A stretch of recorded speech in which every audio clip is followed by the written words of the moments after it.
মানিকগঞ্জ ইসলামিয়া কামিল মাদ্রাসার দ্বিতীয় ক্যাম্পাসের সীমানা বেড়া জোরপূর্বক ভেঙে ফেলেছে দুর্বৃত্তরা। বাধা দিতে গেলে এ সময় আবাসিক শিক্ষার্থীদের উপর হামলার হুমকি দেয় তারা। এ ঘটনায় শিক্ষার্থীদের মধ্যে চরম আতঙ্ক বিরাজ করছে। শুক্রবার দুপুর 2টার দিকে মানিকগঞ্জ পৌর এলাকার হিজুলিয়ায় অবস্থিত মাদ্রাসার দ্বিতীয় ক্যাম্পাসে এ ঘটনা ঘটে। এ ঘটনার প্রতিকার চেয়ে মাদ্রাসার অধ্যক্ষ মোহাম্মদ আতিকুর রহমান মানিকগঞ্জ সদর থানায় লিখিত অভিযোগ দায়ের করেছেন। অভিযোগ সূত্রে জানা যায়, স্থানীয় রমজান, কায়েফ ও ডালিম মিয়ার নেতৃত্বে 40 থেকে 50 জন বখাটে অস্থায়ী এই সীমানা বেড়া ভেঙে ফেলে।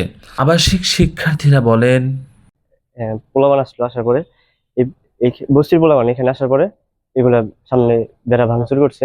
তো ভিডিও করছিলাম, ওই ভিডিও গুলো ভাইয়া দেখে আমাদের থেকে মোবাইল নিয়ে আমাদেরকে আর কি ভয় দেখে আর কি ভিডিও গুলো ডিলিট করছে।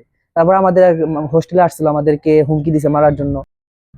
ঘটনাটা শুরু হয়েছে জুমা নামাজের পরে। আমরা যখন নামাজ পড়ে এখানে আসি তখন মানে এই জায়গায় একটা আলোচনা বসে। আলোচনা বসার পরে ওই জায়গা থেকে কিছু লোকজন আসে যে এই জায়গায় যে যত বেড়া ছিল এই জায়গা থেকে ওই পর্যন্ত বেড়া ছিল এটা ওরা ভাঙচুর করে। ভাঙচুর করার সময় আমাদের এখান থেকে একটা ভিডিও করা হয়। এটা ওদের মধ্যে একজন দেখে যে এখানে ভিডিও করা হইতেছে। তো তখন ওরা বলে যে কে ভিডিও করতেছে, মানে তারা মারধর করবো এরকম একটা ভাব নিয়ে মোটামুটি 20-25 জনের মতো আমাদের হোস্টেলে ওঠে। তো হোস্টেলের ভিতরে আমরা যাইতে দেয়নি, তা ওরা মানে খুব জোর জবরদস্তি করে হোস্টেলে ঢুকছে। ঢোকার পরে মানে সবার ফোন চেক করা, এইসব মানে ফোন দিতে না চাইতে ওরা সবার কাছে জোর করে ফোন নিচ্ছে, যার কারণে মানে ভিডিওগুলা অনেকে ডিলিট করে ফেলাইছে যারা করছিল। এরকম আর কি, মানে জবরদস্তি করার পরে মোটামুটি 10 মিনিটের মতো এরকম মানে জোর জবরদস্তি করার পরে তারপর ওরা গেছে। তাও কিছুক্ষণ পরে এই জায়গায় অনেক পোলাপান নিয়ে বসে রাখছিল যে আরো পাওয়া যায় কিনা ছাত্রদের, এরকম করে আর কি। ভয়ের ভিতরে আমাদের হোস্টেলে কিছু পোলাপান অনেক ভয় পাইছে। ভয়ের কারণে মানে 2-3 পোলাপান পরে এই জায়গা থেকে চলেও গেছে। আমরা কয়েকজন আছি ওই জায়গা থেকে, যারা উপরে উঠছিল তারা মোটামুটি দাও সাপল এগুলা নিয়ে আর কি উপরে উঠছিল, যার কারণে ছাত্ররা অধিক পরিমাণে ভয় পাইছিল আর কি। আমরা হলো মানে মাদ্রাসা হোস্টেলে থাকার নিরাপত্তা পাইতেছি না, নিরাপত্তার দিকে ভুগতেছি আমরা।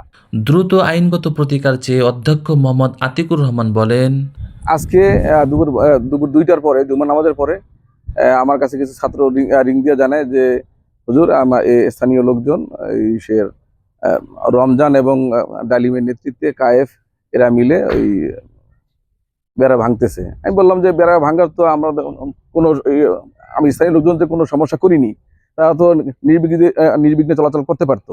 তারা কি জন্য করছে, আমি এই জন্য প্রশাসনের কাছে বিচার চাই। এবং এই সমস্যার কারণে ছাত্ররা এই ঘটনা ভিডিও ধারণ করার পরে এরা 20-25 জন যুবককে নিয়ে তারা তিনতলায় যায় এবং ছাত্রদেরকে হুমকি দামকি দেয় বডি এবং সাপল দিয়া। বিশেষ করে এখন এই ছাত্ররা অনিরাপদ অবস্থায় আছে, তারা নিরাপত্তাহীনতায় ভুগতেছে। এই বিষয়টা প্রশাসন যেন দ্রুত ব্যবস্থা নেয়, এজন্য আমি জোর দাবি জানাচ্ছি।